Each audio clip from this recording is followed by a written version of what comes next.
Hello, dreamers, doers, believers, and achievers, wonderful winners and powerful pinners, awesome authors and creators of climactic content. How are you? I'm Dwayne Shigg, and this is the EncourageMINT Show. This is the place where we talk about your passions, your products, and your possibilities. Tonight is going to be powerful. We have some great guests. They're going to talk about their dreams, but they're also going to help you with yours. So I want to introduce our guest. We have Mr. K.A. Freeman from Detroit. He is the author of Let's Be Clear. He's an activist and an author, obviously, and I like this other description, a content creator. I like that. How are you, sir? Doing well. What about you, sir?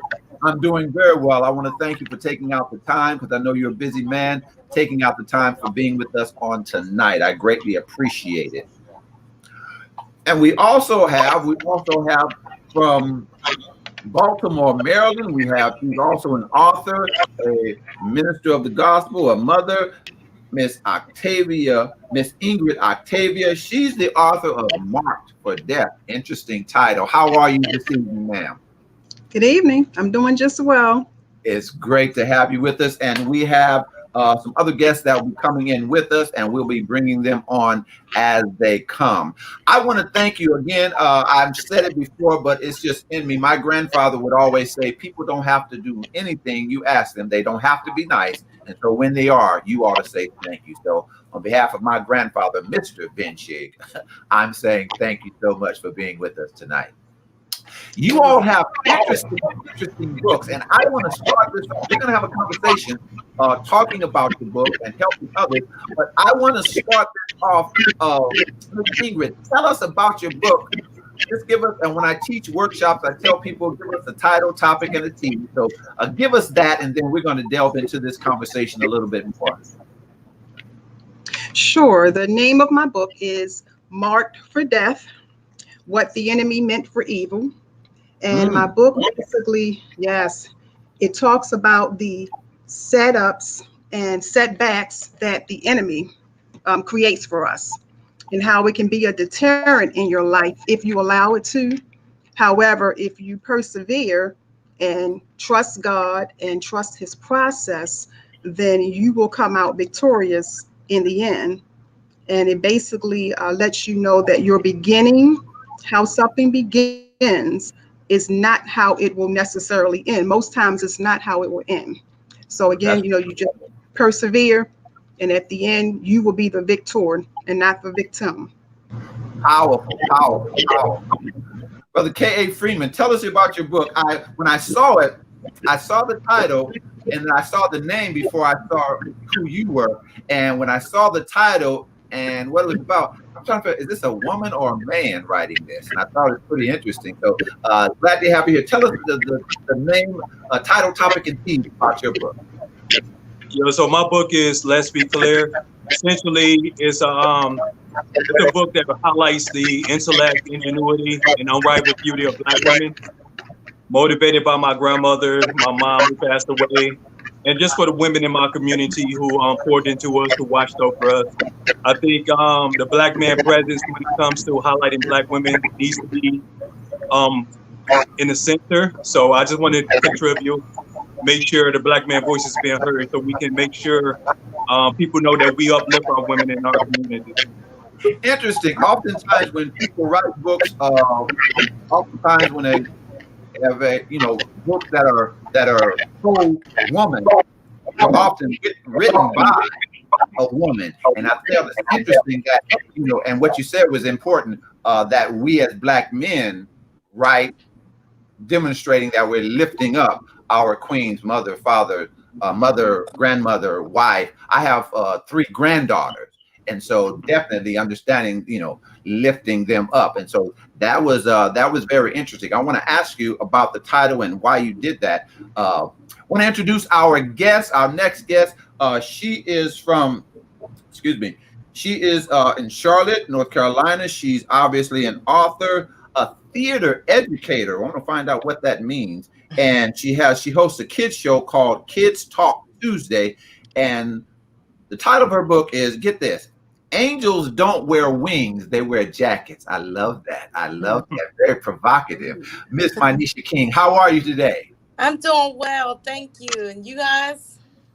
Doing well, doing well. Glad that you're with us tonight. And I was okay, we lost somebody else. I guess I don't know what's going on with the internet. It's going crazy. So Miss Octavia, you'll have to come back with us. But anyway, I was letting others know, telling people letting us know about their book. And so give us a title, topic, and tease. Basically, tell us what your book is about, because that title is very interesting. So basically, the book is it's a children's book, and the concept is taken from the scripture Hebrews 13:2. It talks about how it's important to be kind to strangers. You never know if you're entertaining angels, and the idea behind it was my son, who was at the time 4 years old, had made that statement to me, and I thought it was such a profound statement. And I thought about all the stories that I've shared with him over the years, and all the times that I've shared with all three of my sons that they had angels watching over them. Okay. And so in this book, you get to hear my youngest recounting the stories that I've shared, and he's wondering why he can't see his angels, knowing that angels are watching out for him, and he's sharing many experiences that he has had and wondered where were his angels. So that's the gist of it. But he ends up finding and making a discovery closer to the end that all along, we see angels every day. They're just ordinary people, people that come into our lives to help us, people that are protecting us, that care for us in many ways. So it's paying homage to teachers, janitors, nurses, doctors, those that, again, care for people on a regular basis, neighbors, police officers. So that's the idea behind it. I like that. Very practical. Want to ask you, K.A., I want to ask you, what made you want to write? Not specifically this book, but what made you want to write? And I'm going to ask a two-parter. What made you want to write? And then what did you get from writing this book? Oftentimes I ask people, what do you want the people to get? And I'm going to deal with that later. But what did you get from writing this book? And why did you want to write overall? Well, I wanted to write it because I do extreme things. So, the ideal just came up one morning. I was thinking about the relationship between my grandma and I. And I thought how dope it would be to pay tribute to this Black woman. But in the midst of doing research, I was also looking at some historical queens in Africa. I also was looking at Black women who they don't teach in school. Sojourner, Assata Shakur, Angela Davis, Ida B. Wells. So many incredible Black women who were born leaders, who were intellectuals. So I said, you know what? Instead of just making it about my grandma, how come I can't just write a book about Black women in general and elevate these women as much as possible, just to show that I know what their genius looked like, and I support it, and a lot of Black men support it too. And we all should acknowledge the role that Black women have played, not just in America, but throughout history. I love that. But what I got from this book more so than ever, it made me understand like the contributions of my wife, and some of her characteristics reminded me of different people like Ida B. Wells or Anna Cooper, different Black women throughout history. And you see this correlation or this connection between all Black women. So we marvel at the strong Black woman, not really understanding what that looks like or like the essence of it. And so it was cool to learn that journey. Okay. And I'm going to ask you, Manisha, the same question, but want to throw this out right quick, Brother Freeman. Sometimes when people see a book that is pro-woman, it can be perceived as anti-man. So speak to that very briefly right quick. So I know all too well about divide and conquer. So I made a conscious effort to elevate Black women without reducing the Black man in this situation. So we talk about domestic violence, sexism. We talk about microaggression in the workplace, white supremacy, racism, hair politics. but I do it in a way that don't diminish the Black man.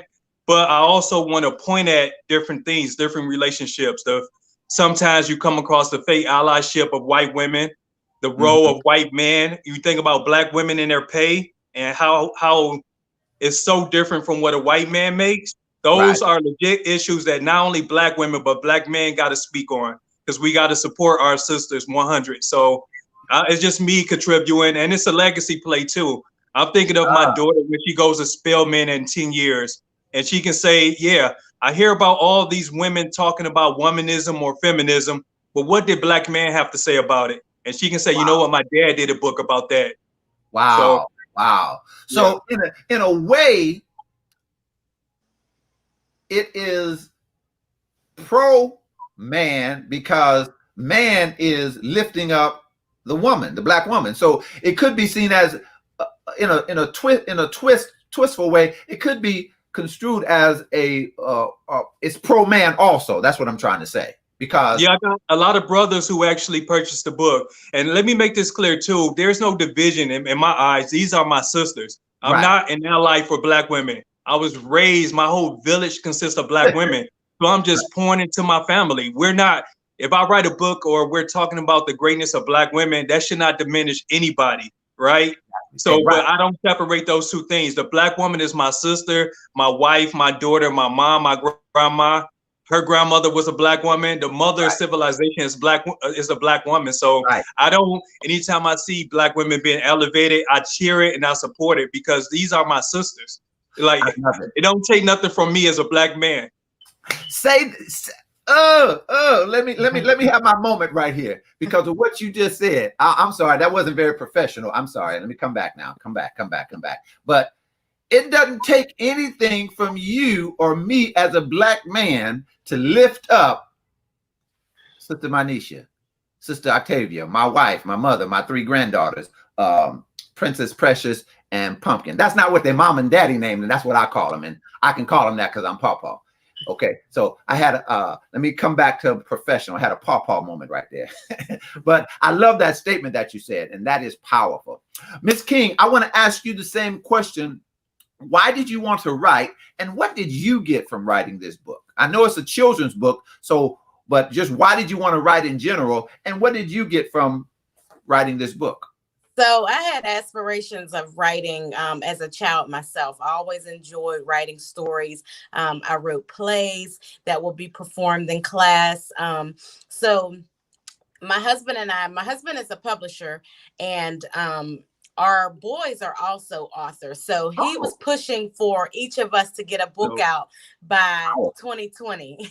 And so I kept procrastinating. And like I said, it's had been years since my son had made this statement. And I said that I would write a book about that because it just hit me so profoundly. And it was something that I felt, a message that can get across to every child, and I'm finding that adults are impacted by the book as well. But however, with my husband pushing us, wanting us to have these books out, it just so happened that the profession that I was in, as you mentioned, I was a theater educator, or I am a theater educator, but I was teaching in a public school at the time. And there was just a lot of things that were going on that were stifling me in the position that I was in. I was in a predominantly white school. There was a lot of opposition to the way that I was conducting and running the program. I just experienced a lot of trauma in the workplace during that time. And so a lot of my ideas, a lot of my dreams, a lot of my goals were kind of taking the back seat because I was so busy trying to make sure that this program that I was running was perfect. So when I made the decision that I noticed everything else around me wasn't flowing and wasn't coming into alignment the way that it needed to be, then I left this position and I decided that it was time to write. It was a perfect time for me to be creative, to allow my energy and juices, creative juices to flow and get this message out. And begin to do the things that I know that I had inside of me and I dreamed of doing. So that's why I began with this book at that particular time. Okay. And personally, although it is a children's book, what did what did you get from it? What did it do for you personally? What it did for me was it was just so freeing. I mean, so freeing to see that I had the mental space and the clarity to put these words, down on a page, and then also see it through the entire process of getting it published and then beginning to sell the actual book. It just kind of reignited a flame under me, and then helped me to again appreciate the value that was in the word, the value that was in myself. And it just gave me that reassurance that, I had to make sure that I was doing what was good for me and not just always good for everybody else. So it really sealed a lot of things for me. That's good. What's good for me and not just good for everybody else. And sometimes people hear that and people can make them think that that's being selfish, but actually is not, because just like they tell you when you get on the plane, you got to put your mask on first because you can't help anybody if you're sick. Exactly. I love that. I love that. If you're suffocating, you have to get to a place where you realize that, okay, I do have to take care of me and I do have to do things that empower me while I've been trying to do everything everywhere else. Yes. Exactly. I want to ask both of you this question, and trusting that technologically, Miss Octavia will be able to come back whatever technical difficulties she's having. This is a question for you, but it's also going to benefit some other writers. I want to go to Brother Freeman and then to you, Miss King. How long was it between the inspiration for the book and the time when you actually started writing? So I'm giving you a two-part question. How long was it between the time you were inspired to write and you actually started to write? And what helped you get over whatever that thing was that caused you to be blocked, if my question makes sense? Well, for me, I came in naive. I thought I can write a book in 6 months. It was about Black women. I said, I lived with Black women my entire life. I know their story. Okay. It took me a long time because I was researching. So in my research, I realized I learned a lot of stuff about me too. But I actually started writing right away. And one of the reasons was somebody I was truly inspired by was Assata Shakur, the freedom fighter who is now still in Cuba to this day. I was so inspired by her story because in addition to telling her life story, in between every chapter, she put some poetry there. And it was so profound for me. So actually, I started to write poetry and get that together pretty much since day one. So the poetry came first, but the actual chapters, which I have 11 chapters, that took a lot of research because I wanted to go back a little bit to understand all of this greatness that I took for granted because I'm around Blackness. Detroit is a very segregated place. So I'm around my tribe and community, but it wasn't until I stepped away and started to write that I realized all of the women in the community who watched us as kids, who were almost like play mothers and people who kind of looked after us as kids. So yeah, I started writing right away, actually, just because I was so inspired by so many different people in my community. Okay. Miss King, same thing. How, if there was some time between the time you were actually inspired and the time you started writing, how long was that? And then what moved you from, that blockage or that time frame or whatever to actually get going? Well, it actually took me, I had the inspiration 6 years before I actually wrote the book. Okay. And it wasn't that it took me 6 years to write the book. It just took me 6 years to refocus, to remember, those ideas and to actually set aside the time that I said, okay, I'm actually going to write this book and I'm going to follow the process to see to its end. And I would say I wouldn't necessarily say there was blockage during that time. It was just I put some, I guess you can say it was blockage though, because I just put it on the back burner because I was doing so much in my profession and so much looking after my boys, and being a wife, and just moving to a new city, and Okay. doing things like that. It just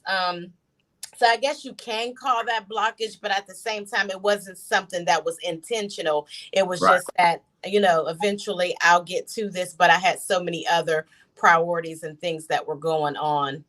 Definitely, definitely. Now, writing is one thing, and the inspiration, the help, the benefit, but then there's the marketing, and you, Miss King, you and your husband do that professionally, and we've all learned some lessons. When I first started writing, I didn't know what I was doing. I tell people, okay, I've written 17 books, but the first 10, I didn't know what I was doing. And so I thought I'd write a good book, and it's something helpful for everybody, and everybody's going to come and buy it, right? And so, what would you say, Ms. King? And then I want to ask you the same question. I'm asking this because, again, we have people who are watching that I want to help them. What would you say is the best marketing lesson you've learned? Ms. King first, and then Brother Freeman. I would say definitely being true to your voice. Find that when you find your voice, stay true to that, and then find out, who is your market. Who is your market? So what customers, who are you trying to target? There's a particular message, there's a particular theme, there's a particular product, something that you are trying to push, a problem, that you are trying to solve. So where is your target? Who is your target, and where should you be targeting your message or your material? That would be the one of the things that I would definitely recommend. Okay. Brother Freeman, same thing. Best marketing lesson that you've learned in this experience? Well, I know for sure you got to reach the people. You got to actually be on the streets, talking to people, going to different conferences, going to different places. It was difficult for me to actually market because I moved to a new state like a month before my release. So here I am, new city, and I'm trying to promote. But fortunately, I took an old school hip hop strategy when it came to releasing a book. Before I released the book, I dropped 2 videos. So and I knew this was going to happen beforehand. So the pieces in between my chapters, I told you some poetry. I just partnered with a videographer and some actors, and we just shot 2 videos. And what's great about that, my daughter was in one talking about intersectionality, and the second one was talking about the power of Black women hair, like the variety of styles, and like nobody can match like the styles and the techniques and the history of Black hair and the hairstyles that Black women can wear, right? So that was kind of cool to partner up with these people in a new state to make my vision come alive. But yeah, I would say you gotta be for the people. You gotta hit the streets. You gotta talk to people, the barbershops. And if you have some video content, that's even better. Wow, that's good. That's good. That's good. And both of you hit on this, and so I want to ask you hit on it from a marketing perspective, but I want to ask you specifically, each of you, who is your book for? Brother Freeman, and then Sister King. Who is your book for? Oh, so clearly my book is for Black women and Black men. I wrote it in that way because I wanted to bring us all to the table. Like I said, the divide and conquer that's going on. I saw this 5 years ago when I actually started to write.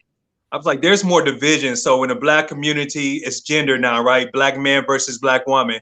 Right. Or it's going to be colorism, light skin versus dark, or African versus Black Americans, or there's always division. So I wanted to jump ahead of some of it by writing a book that's the most provocative, radical book, because I'm unwavering about my support for Black women, but I also talk about relationships that are that can get tricky, because I'm talking about white supremacy. I'm talking about white women and how they appropriate Black women hairstyles and features and fashion. So I talk about a lot of stuff, but I mean the theme has always been just uplifting my sisters. Oh, love it, love it, love it. Same thing, Ms. King. Who is your book for?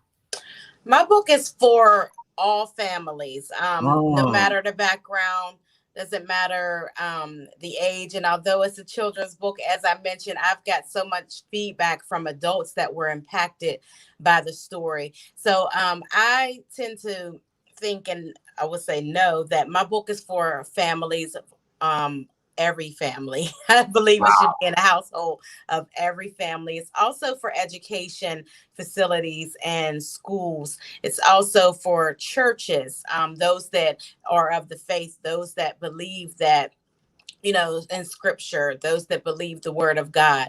That is the niche market for my book. Okay. And personal and marketing question, this to help others. Oftentimes when I'm teaching a workshop for authors, I tell them you have to have a title that's attracting and attractive. So your titles, Brother Freeman, I mean, the title is let me see how to say this. That title is one that's provocative, but it's an attention getter. So talk about how you came upon that title, and then help some other writer with the importance of a good title. So the title, like initially I had a title, right? But when you begin to write, and the more you write, the more you see your book shape into be something else, right? I was fortunate because this book was a collaboration piece between me and my editor. So I had 4 editors, all Black women. My cover designer was a Black person, video.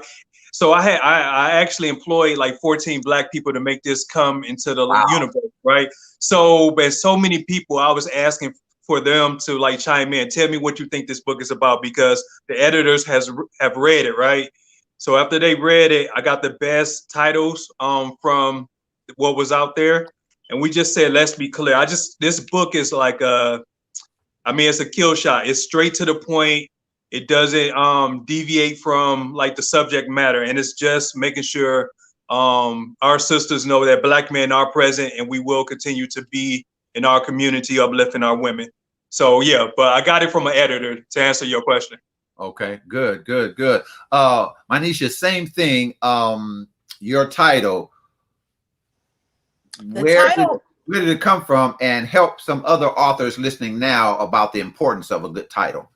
Well, my title specifically came from, as I mentioned, a statement that my son made. He actually said, "Angels don't wear wings, mommy. They wear coats." And yeah. And so I took a little spin on it and used the jackets, but it was a direct statement pretty much from him.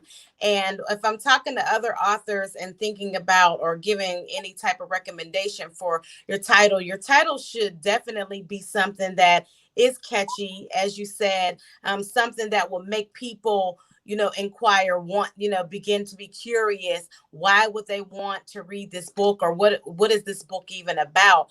It does need to be connected to your concept. I mean, you don't, of course, want to have a title that has nothing to do with your book. So it should be in an alignment with what your book is about. But something that, people can relate to, and, something that's trendy, depending upon what your topic is.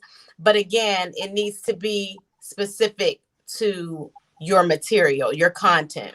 Very good. Very good. Let me take a quick commercial break, and we're going to come right back. This is the Encouragement Show. I'm Dwayne Shigg with these great authors, Mr. K.A. Freeman and Manisha King, and want you to know that the show is partially brought to you by my latest book. It's called it's called Encouragements from a Formerly Frustrated Dreamer. And information in here helping you as you go through your dream, your goal, and just, life, and things can be frustrating. It's divided into 3 parts. One called Quick Reads, real short, motivating messages. There's one called Just Because Others Don't See It Doesn't Mean You Can't Be It. And then there's another message in here that's called The Right Response. The right response to falling. And it's filled also, the 3rd section is just all encouragement quotes, like the one on page 70. It says, unpack the baggage from where you have been so you can prepare your luggage for where you're going. So this is a book that will encourage you, strengthen you. You can get your copy at Amazon.com. When you go to the browser, if you don't remember anything else, just remember my last name, put in Shigg. You won't get lost. There's only 3 people on there with that name, me, my brother, and my cousin. So you won't have a problem finding us. Also, we are grateful for all of our sponsors, one of them being Bases Loaded Authentic Clothing and Caps, better known as Black. They offer a full collection of licensed Negro League baseball apparel, Buffalo Soldiers, and Tuskegee Airmen. From caps and tees to jackets and jerseys, Black is a one-stop shop, a Black-owned business focused on Black history and supporting Black museums and organizations. Visit them online at www.negroleague1920.com or call 856-599-8411. Always shop Black, and tell Miss Kim that you heard it on the Encouragement Show. And if you have a book, a business, you're an entrepreneur, a product, a project that you want the world to know about, and you'd like to come on the show and talk about it, contact us at drshigg@gmail.com, drshigg@gmail.com, so we can make that happen. All right. Thank you so much. I appreciate it. If you just joined us, this is the Encouragement Show, the place to talk about your passions, products, and possibilities. And tonight we're talking with authors K.A. Freeman and Miss Mynisha King. Want to ask you, I want to start with Brother Freeman. During the writing process, did you ever feel like quitting? And if so, what pushed you forward? And I want to ask you the same question, Miss King. Yeah, definitely. It became difficult at different points. Definitely when it came to the point of like an editor, you get with an editor and they chop up most of your book. Like, dude, I can't write anymore. But no, so that was there were several times throughout the process where I felt like, oh, this is difficult. But I kept thinking about my grandmother who passed away 20 years ago. How difficult her life was. And I thought about my daughter and my wife a lot. And I said, you know what? I got to represent. I got to make sure the Black man voice is prevalent as well, just to support these various causes, and also ultimately to lift up the Black woman. Because I mean, I think that's when it comes to Black manhood, I think that's a part of it. You know, these preconceived notions about what manhood mean, and typically it diminishes the role of the Black woman. And I was just adamant about making sure that wasn't the case. So yeah, I pushed through it. Okay. And the reward is all, I mean, at the end when you're finished, and I'm pretty sure Mynisha can speak to this, like it feels so good to see your book on these various platforms and to get feedback or DMs or messages or people you know. Like that's when you know it was all worth it. So for sure, you might feel like quitting, but keep it going. I like that. I like that. Mynisha, same question. Not at all. Not at all. I was just so excited about the impact that I knew the book would have on children and families. I was so motivated. So again, my book is not as lengthy, so I didn't have to experience a lot of the issues that Brother Freeman might be talking about with the editing and things like that. My husband, of course, did a lot of that work, so I was like out of that process. I mean, I was just, as long as he showed me one before the final product went out, I was good. So I think probably the thing that was the most challenging was my son. I didn't mention that our 10-year-old son was the illustrator, or is the illustrator of the book. And so that was the most challenging part. But it, again, was motivating just to know that there would be a book that one day when I'm gone, my son will also have to be able to share with his children a project that his mother, and him did together. So just the legacy that we're leaving. No, I was all in, totally excited. Both of you have said something concerning legacy and family, and had me, a flashback. If we were to have a theme song for this, it would probably be Sly Stone's Family Affair. I know you guys are too young to know who Sly Stone is, but anyway, old do like me.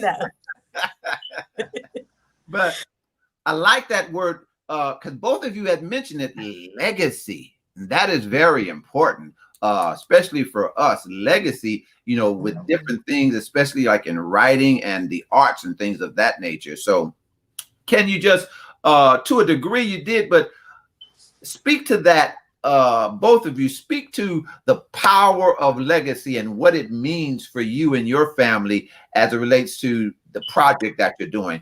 Brother Freeman and then Lady King. Yeah, legacy is a simple question. It's like, how are you contributing to your community, to your people, to your family? I think of contributions. I think about those who came before me. My father was in my life, but Malcolm X was a big part of my life. His Okay. legacy means a lot, right? Right. Huey Newton. So many of these. Like you think of Kobe, and we just lost Chadwick. You think of these men who put in work, right? And they put in work because they love what they do, but ultimately they know their legacy is at stake. So they want to put out the best work possible. I thought of legacy because I did not want to put out like a half produced book. Right. It had to be substantial. It had to be impactful. It had to be real. So I was using motivation from like Michael Eric Dyson, who wrote a book of Why I Love Black Women. I was the book When God Was a Black Woman. So it was so many Black men who put out similar books, but I just wanted to do it my way. But ultimately, I saw my daughter watching me, like, what is your book about? It's about Black women. My son, who is 17, you see me writing a book dedicating 3 years of my life to Black women.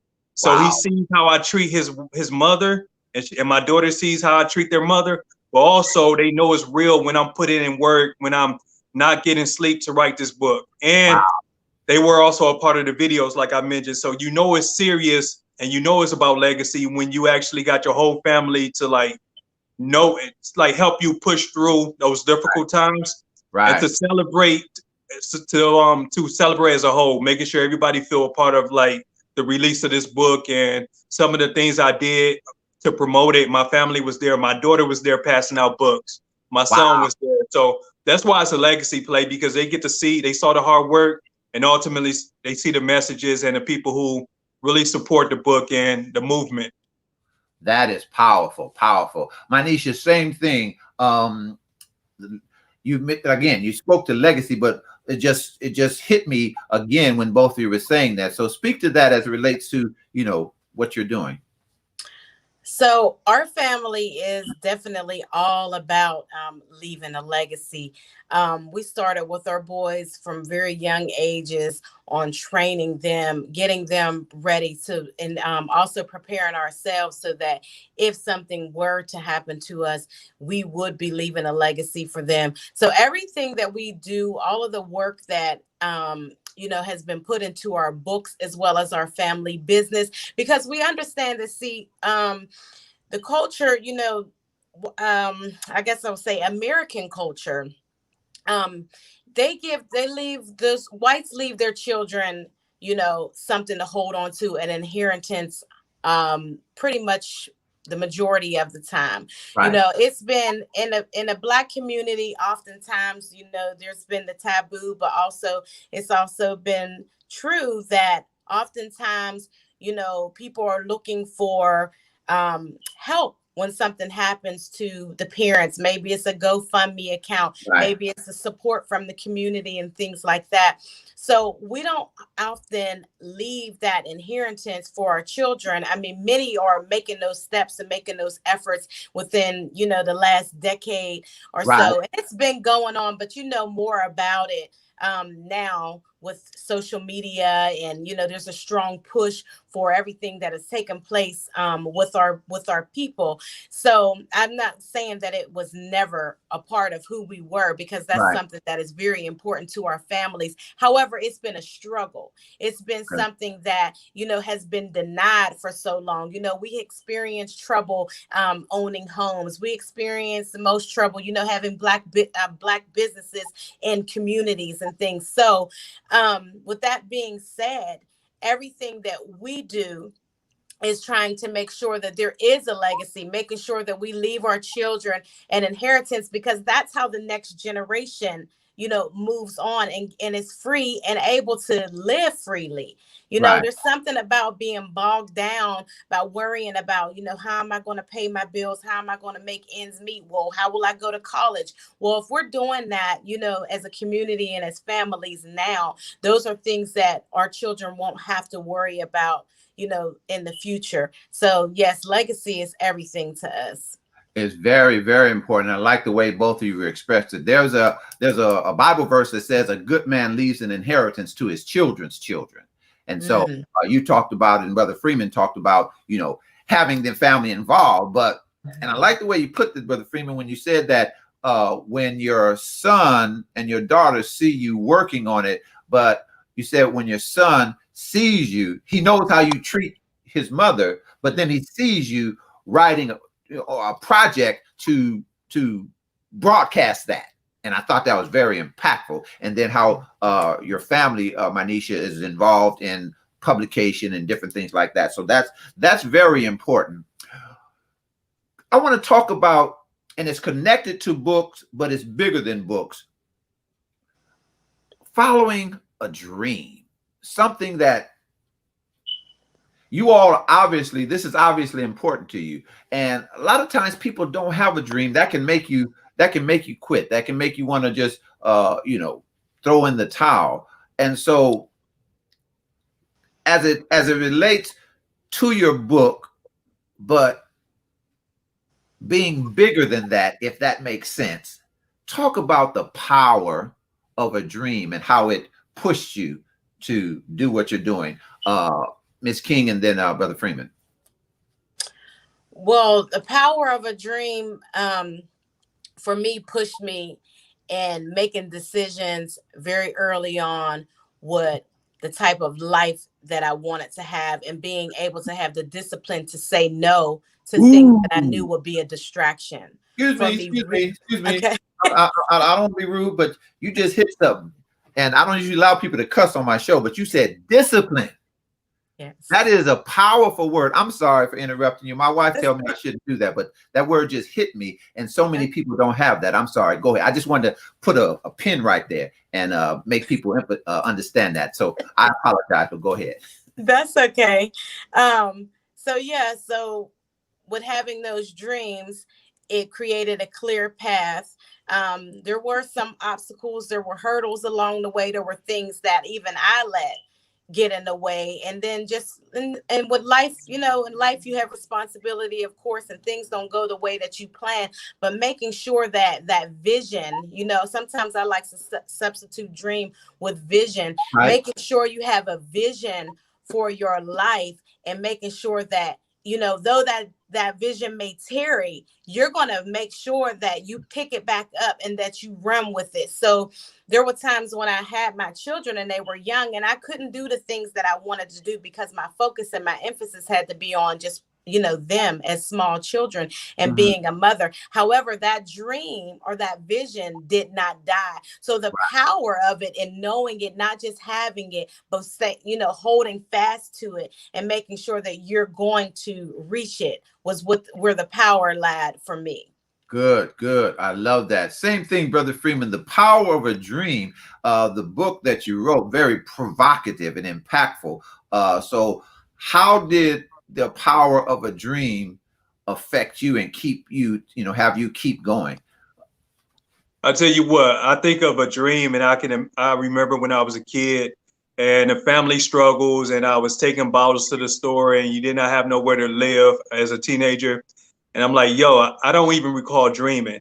So as you get older and you start to work towards like being a productive citizen and taking care of your family slowly but surely with random jobs, this book in particular, because I also jumped into college, and like I was one of those people who's like, college is not for me. But when I went, it was like, wait, this is not that difficult.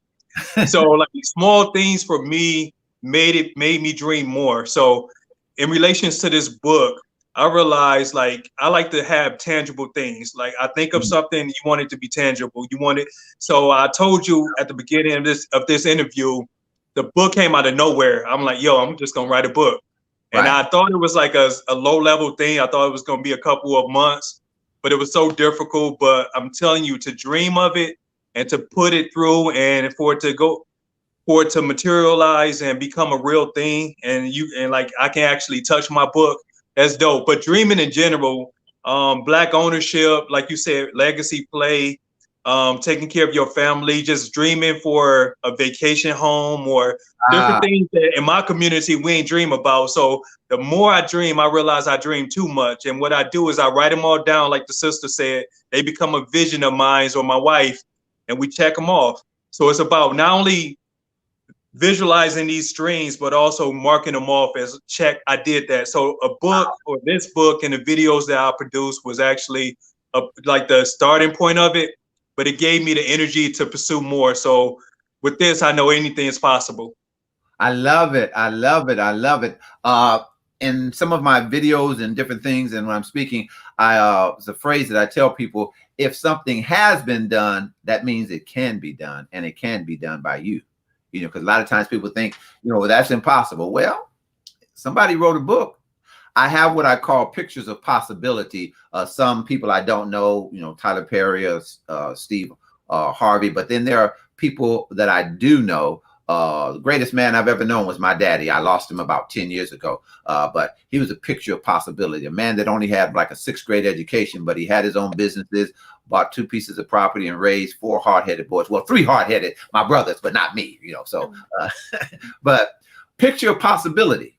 And so that lets you know that things can be done. And I like the way you all said that. And the reason I'm shining light on that, because there are people watching that want to write a book, start a business, go to college, but they don't think they can. They've never seen anybody do it. Well, now they have. So if they've seen some people do some powerful things, and that is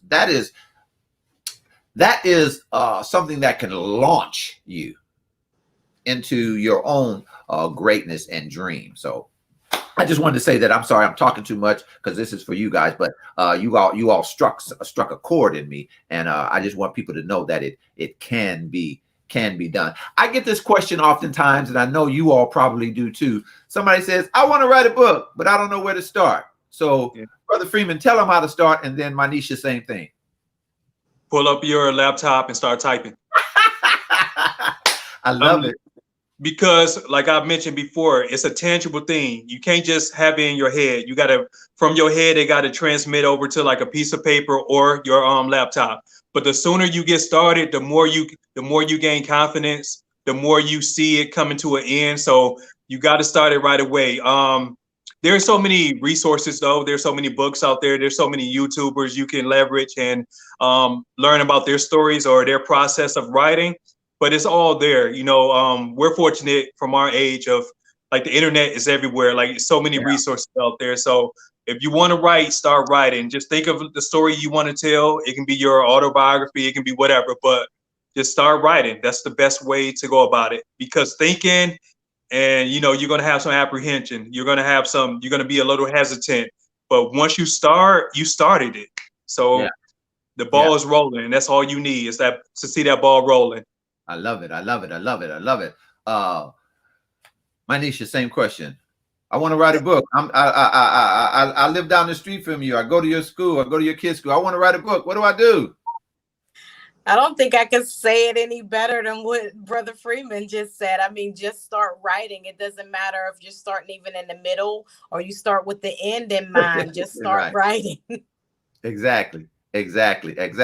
What's next for you all? What's next for you as it relates to this book, as it relates to the next step with the vision, next step with the dream? Manisha, and then Brother K.A. So what's next is I'm actually writing a book to the young bride, the new bride. I have a passion for young women or women, period, that are new to marriage. Just being able, I used to do or actually run a ministry called Elizabeth Project. And that was pretty much just us supporting each other as women, teaching the younger women how to be wives, even teaching those that may have been older but are newly, introduced or involved in a marriage, on the steps and, what it takes biblically to be a wife. So I've been working on a project just encompassing all of those truths and experiences and stories, because I just really have a heart for women not repeating, a lot of the things that, of course, I've made mistakes as a woman and as a young wife. And I just wish there was some things that people would have taught me or told me that could have prevented some of those things. I mean, I know you don't always learn from what someone says, but even to be thinking about, you know, in the future that this would happen or this could happen. So I just really wanted to put all of those stories and experiences together and tips to help young women and women that are new at marriage. Oh, great. Great. When you get that done, we'll have to have you come back. Brother Freeman and I were talking before we went on air. We were talking about that very subject about marriage and longevity and, you know, making it work and things of that nature. So that's pretty interesting. And so what's next for you? What's next for you, Brother Freeman? Well, the pandemic slowed me down some, but when we get back to normal, I'm just going to go ahead and do like a whole visual concept of the book. Like I said, I got 2 videos out right now. In between my 11 chapters, there's 13 pieces of poetry. So any kind of way I can create visuals for that, I will be collaborating with some videographers and some producers, and we're going to try to get the ball rolling to put out more content, making sure, I just put out this message as smoothly as possible. I love that. I love that. I love that. You brought something up. We got a few minutes. You brought something up, and I want to touch on it and have both of you comment on it. The pandemic is done a lot of different things, but have there been any unique ways or things that you've done to promote, to sell your books, even with the shutdown? Because I know this pandemic just knocked everything out of the park, out of the box. Because I have a yearly event that I do called the Selfie Author Showcase. That's gone. I was supposed to go to Vegas for a book signing right when my new book came out. That's gone. That was gone. But where I'm going is I want to help people, let people know that, okay, that's what happened, but we still got to find a way to reach people with what you have. And so any unique ways or anything you've done to promote the book and still sell even in this climate? Either one of you, both of you, as a matter of fact, Mynisha and then Brother Freeman, anything that you've done in this climate still sell? I wouldn't necessarily say that it was anything unique, but I think the pandemic has provided a unique opportunity for all writers because everything that we do can be virtual. You can things like this talk show, other things like you can do of course a book release, book signing virtually. It just created such a space for you to reach more people, I think, if any, virtually with your material. So I think it created a unique opportunity, but I don't know of anything unique that I would say that I've done. Okay. Same question, Brother Freeman. Yeah, just like she mentioned, just using various platforms like this, like TV shows or communication forms or virtual forms like this, to where you can link up with strangers, you can link up with various people around the world, not just the country. So that's beneficial. But for me, I'm always thinking of content. How can I create content? So I have my YouTube channel and I got some videos up there. And but to be real, it's difficult because I'm an energy person. I feed off of people. So it's been hard for me, but I know as with change, we all got to pivot. We all have to make some adjustments. But I would say like various platforms like this, to where we can link up and talk about our books, tell our stories. And that's how you gain like more audience or more traffic to your platforms and your sites. Powerful, powerful, powerful. Closing out, one of the things, when I'm talking about books or teaching you about books, telling people not to necessarily try to convince people to buy your book, but to convey to them what they'll get from reading your book. So both of you, what's the takeaway from reading your book? Brother Freeman, and then Mynisha. What do people get from reading? I think if you're not a Black woman, if you read my book, you will understand the greatness of Black women. Right. From my studies, from my researching, and just from my experience, I think we get, as Black men, we have blinders on. We see all of this greatness around us, and sometimes we take it for granted.